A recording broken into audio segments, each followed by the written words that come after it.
going on, guys? So we're not a greeting card company, but today we're going to show you how to capture the moment with an HD capture card from Avermedia.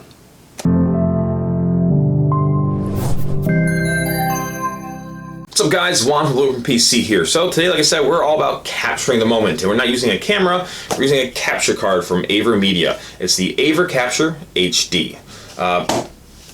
Entry level, it's $79, so it's under $100. It'll help you get all of your content and whatnot that you want to get onto YouTube, Twitch, whatever it may be. It'll help you get you there. It's your first step through the door of either being on YouTube or just being a Twitch gamer. You know, it's something that's helpful to you. It's great to use, and it'll stop you from looking amateur, at least a little bit. So here's the product itself. It's pretty tiny, it's compact, it's portable, it weighs 4.1 ounces, so it doesn't weigh much of anything at all. It will fit in your pocket if you wanted to do so, but that's if you're carrying it around. It's not a standalone unit, so I wouldn't imagine it be too portable, but if you're going over a friend's house, you're gonna do some gaming and you wanna be able to capture that, it is compact, it is easy for that factor there. Basic features again, USB 2.0 mini, that's going to be your connection to your PC or your laptop, whatever you're using as your recording device. You've got HDMI in, HDMI out, and a mic in and mic out. So that way you can record your mic if you're using a headset, things like that. And the nice thing about that is it will actually record it as a separate file. So if you do want to change your commentary or edit your commentary later on, you can do so without actually affecting your gameplay video that you did record. It does 480 through 1080p pass-through at 60 frames a second. So it does limit you there a little bit to 60 frames, but that's pretty good. The nice thing is, though, this works with Switch, Xbox, PlayStation, whatever console you're working with that runs an HDMI, you can use this. So if you are recording PC gaming, you are limited to 60 frames, you are limited to 1080. It will record at 1080 at 30 frames per second, which is perfectly fine. It's not super high rate, but honest to God, most of the times when you're watching something on Twitch or YouTube or whatever format you're using, Mixer, whatever it may be, you as the watcher, 30 frames is perfectly okay. You're not playing, you don't need 120 frames to play the game because you're just watching it, so that works fine there. Another great feature for this one is it does record in H.264 format, which is great because that's a preferred method through YouTube and Twitch, so it's a good process there. Another thing with that is that's a compact file size. So instead of something being 15 gigs of memory saved, it's going to be like 3 gigs for the file size versus some other formats out there. And again, like I said, you can use this on anything. Even those Nintendo and Super Nintendo, the mini classics and the PlayStation mini classics, they run HDMI now. You can record that. So if you want to do your time trial Mario run,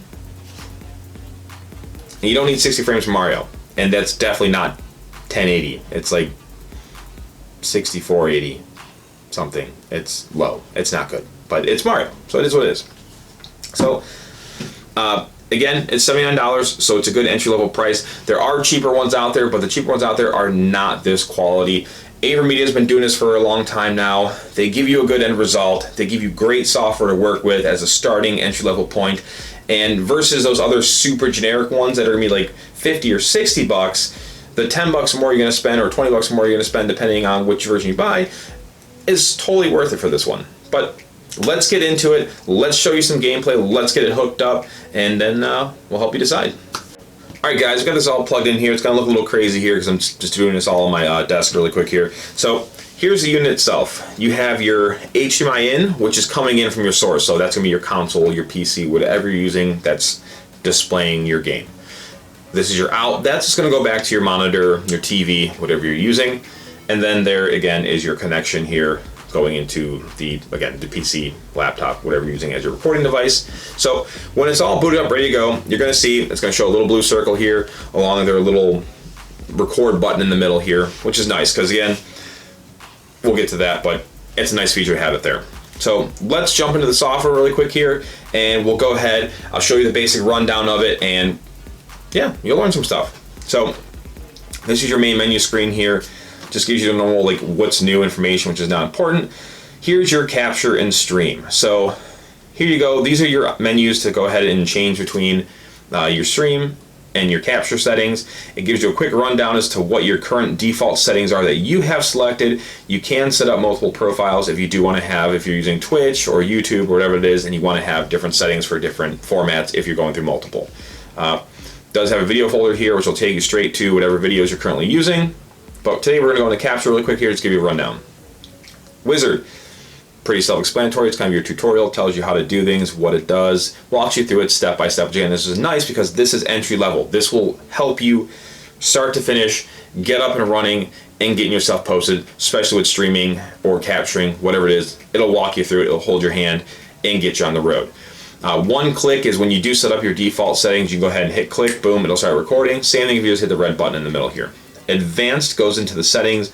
This shows you everything can change from your platform, video source, your audio source, and again, the microphone's great because you can record from a separate microphone, then off your headset or whatever you're using for your audio, and that'll be a separate file. So if you want to go back and redo your voiceover, you can do that and not mess up your video. So you don't have to worry about editing the voice track and missing certain shots. So if you don't like the way you explain something, or maybe you dropped an F-bomb and you probably shouldn't have, and you don't want to post that, you can go ahead and cut that out of there and then move on with life. The video settings, again, format, it's going to be H.264, whether it's TS or through MP4. Resolution gives you a whole wide variety here, all the way down to 576 by 360, which is actually below the 480 as previously said, but I don't know why or who or whatever reason you'd actually use that format, but hey, you never know. Somebody out there might need that. The bitrate for the Mbps gives you a whole selection here again. So this is very useful when you're tight on space or you're just trying to, again, control the quality for what you're posting. It gives you a whole ton of freedom. I keep it maxed out because my system can take it and it's not an issue there. Audio bitrate's the same thing. Essentially the quality and the memory usage for whatever format you're recording. Frame rate, again, you're maxed out for recording at 30 frames. You can lower it down. I personally would just keep it at 30 if you can, unless there's a particular reason that you'd not be able to do so. Hotkey allows you to start stop the video, which is nice too. So again, you can have this set up away from yourself and have your laptop next to you on a desk or whatever it may be. Have this all wired up, hit F7 or something like that, and boom, you're ready to go. The other thing with that, which is nice here, is once you get into the format, it'll show you, it's going to record your screen capture. Mine's going to look funny because I'm recording my own screen that I'm using currently. But once you're ready to go, if this is readily available handy, you just tap the little button here. This will go ahead and turn red, and now it's recording what you're seeing on screen, and you're good to go. So once you've done your gaming, you'll be able to find the file. You can set it to wherever, to store wherever you want it to, and then go back, edit it, and then post it to YouTube, post it to Twitch, whatever you want to do, and be the next big YouTuber, the next ninja maybe, who knows, but we'll see. All right guys, so we're gonna get some gameplay here so you can really get a good feel for how well this puppy works, but I just want to give you a quick pros and cons so it can help try to make you decide if you want to buy it or not. So pros, we got three big ones here for you. One, it's gonna save you some horsepower on your PC if you are using a low-end PC, or if your graphic card can't take the amount of abuse of recording and playing at the same time.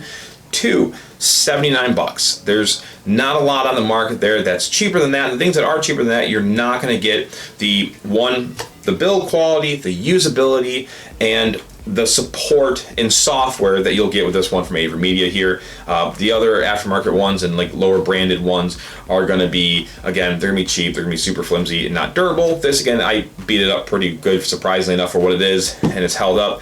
And again, the software is just so worth it because it's just so user-friendly and easy to use. And that's, again, part of the other benefits. It is super easy to use and user-friendly. And you can use it on anything, whether that's consoles or PCs or whatever it may be. The cons, the two biggest cons, honestly, is the resolution. So you're stuck at 1080p at 60 frames pass-through, 30 frames record. And the other one is, it's just simply not a standalone unit, which means that you can't just put a memory card in here, hook it up, and hit record. But again, for the price, you're not going to really find another standalone unit here on the market for $79. So let you guys think about that a little bit more. Check out some gameplay. Please hit the like and subscribe button on your way out, and we'll catch you guys in the next one.